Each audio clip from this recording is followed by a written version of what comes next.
on va aller chercher LVMH. Et ici, dans cette section-là, où vous recherchez ici sur Investing Pro, vous avez une fiche de l'analyse fondamentale, beaucoup de mesures sur une action en particulier. Ici, ça va être utile, hein, par exemple, si vous avez entendu parler d'une action et si vous voulez l'analyser d'un point de vue fondamental et vous vous demandez si vous voulez l'acheter ou non. Ici, à première vue, vous avez des informations qui sont un petit peu résumées dans un format facile à lire, hein.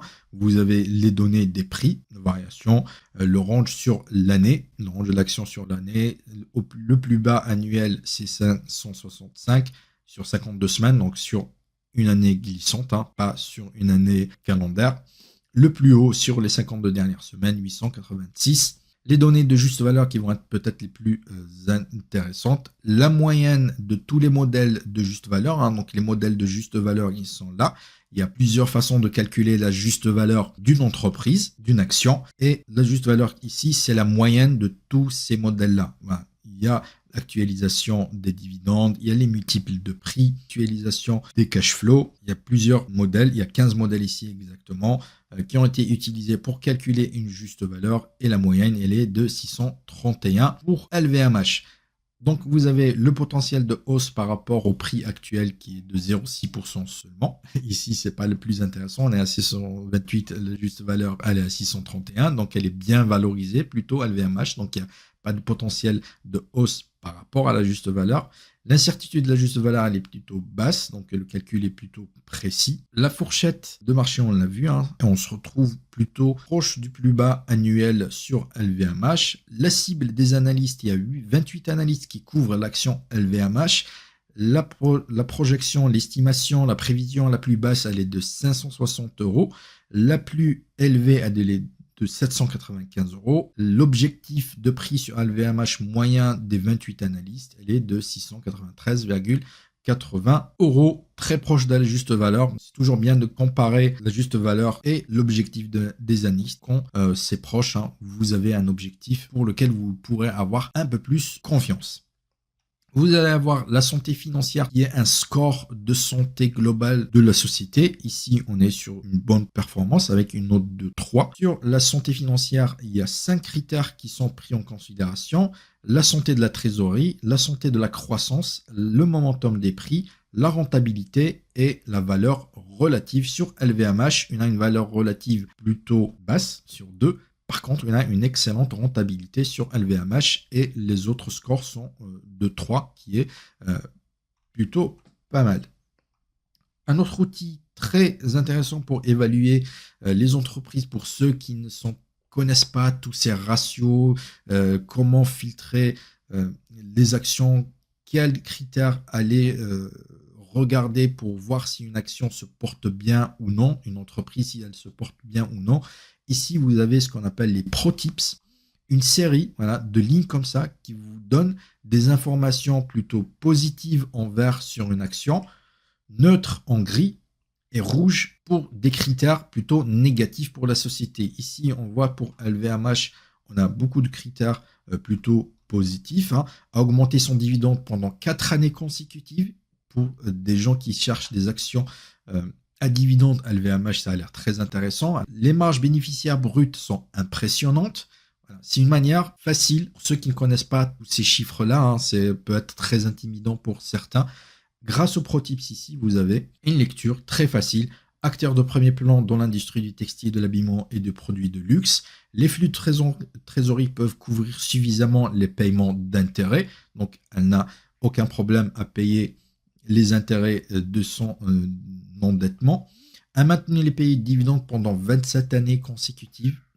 Sur 27 années, LVMH a toujours payé des dividendes. Donc, c'est une valeur sûre pour les dividendes. Et en plus, ils ont été en hausse sur les 4 dernières années.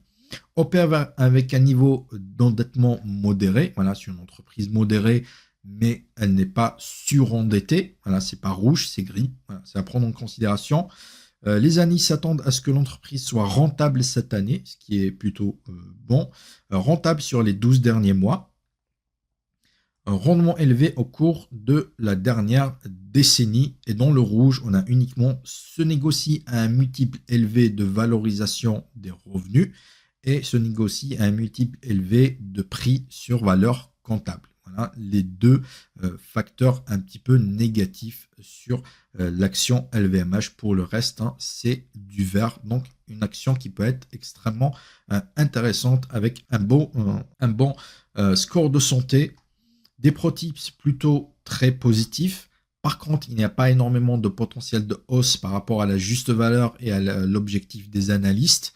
Donc, si on devait acheter du LVMH, on l'achèterait pour le dividende. On voit qu'on a une très bonne base pour la distribution des dividendes, toujours en hausse sur les 4 dernières années. Ça fait 27 ans qu'elle n'a pas manqué la distribution d'un dividende. Donc, c'est une valeur sûre sur les dividendes. C'est un acteur de premier plan dans son secteur, donc c'est très intéressant à détenir. Bonne santé financière, j'avais dit.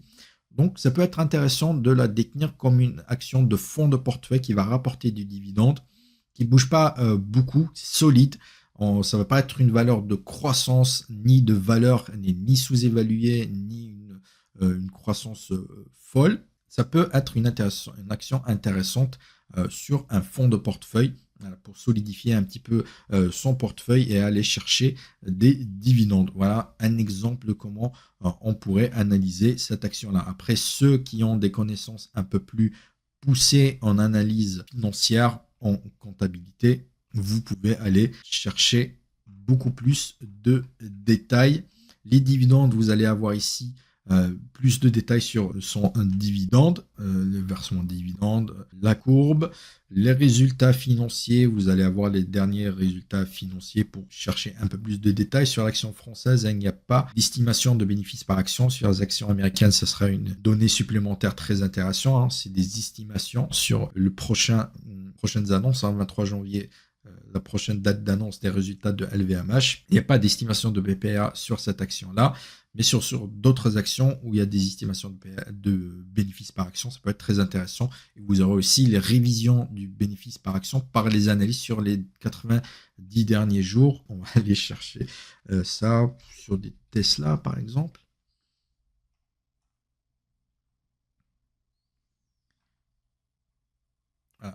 Estimation du bénéfice par action des analystes 0,76 pour le prochain exercice, pour le prochaine publication des résultats au 22 janvier 2025. Sur les 90 derniers jours, sur les 3 derniers mois, il y a 24 analystes qui ont revu à la hausse leurs prévisions de bénéfices pour Tesla. Il n'y a que 2 analystes qui ont revu à la baisse leurs prévisions de bénéfices pour Tesla. Ici, vous avez l'historique des prévisions de bénéfices par action. Baisse. Et là, les analystes commencent un petit peu à revoir à la hausse les bénéfices de Tesla. Vous avez d'autres données. C'est un peu plus complet sur certaines actions, les grosses actions américaines. Vous avez, pour ceux qui connaissent, les différents modèles de valorisation que vous pouvez aller éplucher beaucoup plus en détail. Voilà, sur les flux de trésorerie, sur les sociétés comparables, sur le coût du capital, sur l'historique des finances et la puissance des bénéfices et le rendement des capitaux propres. Voilà, ça c'est pour ceux qui maîtrisent un petit peu plus les données financières et ça va être ça la différence entre Pro et Pro Plus. Pro Plus, c'est pour ceux qui vont vouloir vraiment aller éplucher dans les détails, aller chercher des données très spécifiques sur certaines actions. Vous avez le comparatif avec les pairs, avec les sociétés concurrentes. On va revenir sur des LVMH ici. On va aller sur l'Euronext Paris, affaires, et pas sur les autres cotations. Voilà, LVMH, comment s'est comporté la performance de LVMH par rapport au S&P 500. C'est la référence sur l'outil et sur le benchmark. Le benchmark elle a suivi. Ici, vous allez avoir une comparaison avec des concurrents. Ici, il prend une liste de concurrents qu'il considère comme concurrents. Ici, vous avez du Christian Dior. Ici, ça doit être du Geox. Vous avez du Pandora. Ici, dans l'axe DX, vous avez la croissance du revenu. Ici, vous avez le PER. Bien sûr, vous avez plein de données avec lesquelles vous pourrez jouer pour comparer les différentes actions concurrentielles. Si cette liste-là des concurrents ne vous satisfait pas, vous pouvez rajouter ce que vous voulez. Du L'Oréal, voilà, L'Oréal ici, on est sur un PER comparable. Hein. Ici, vous voyez, on est sur 20 fois du PER, autour de 20 fois pour Christian Dior, pour LVMH, pour L'Oréal, pour Pandora. Par contre, Pandora a une croissance du revenu beaucoup plus forte, 12,3%. Donc voilà, selon les critères que vous voulez prendre en considération, vous pourrez comparer l'action qui vous intéresse par rapport à ses concurrents et mettre autant d'actions à comparer que vous souhaitez. Ensuite, vous aurez ici le détail de toutes les actions que vous aurez choisies pour comparer les différentes actions. Ici, un peu plus de détails sur la métrique de santé. Vous avez l'historique, les différentes santé qu'on a vu tout à l'heure. Et ici, vous aurez le détail. Voilà. Ici aussi, un plein de ratios pris en considération pour avoir la note de santé des flux de trésorerie de cette action. Et vous allez avoir par rapport à la concurrence où elle se situe. La note la plus basse dans le secteur, elle est à 0,84. La plus élevée, 5. On est à 2,98. Pour LVMH, valoriser un petit peu une action pour voir si elle est intéressante ou pas d'un point de vue fondamental. La section graphique, pour pousser encore plus loin ici, l'analyse des graphiques, par exemple, croissance du PPA, c'est pour vraiment analyser les tendances. On va chercher déjà à mettre une action, LVMH par exemple, et mettre des données et voir un petit peu la tendance de toutes ces données financières. La liste ici, elle est sur Pro+. Sur Pro, vous aurez une liste un peu plus réduite. C'est encore une fois là la grande différence entre Pro et Pro+. Pro+, pour ceux qui veulent aller vraiment étudier les métriques, les différents ratios, les différentes mesures financières sur les actions. Vous pourrez comparer dividendes par action, vous pourrez ajouter autant de métriques que vous voulez. Il y a même quelques moyennes mobiles. Vous pourrez vous amuser ici à faire des analyses extrêmement poussées.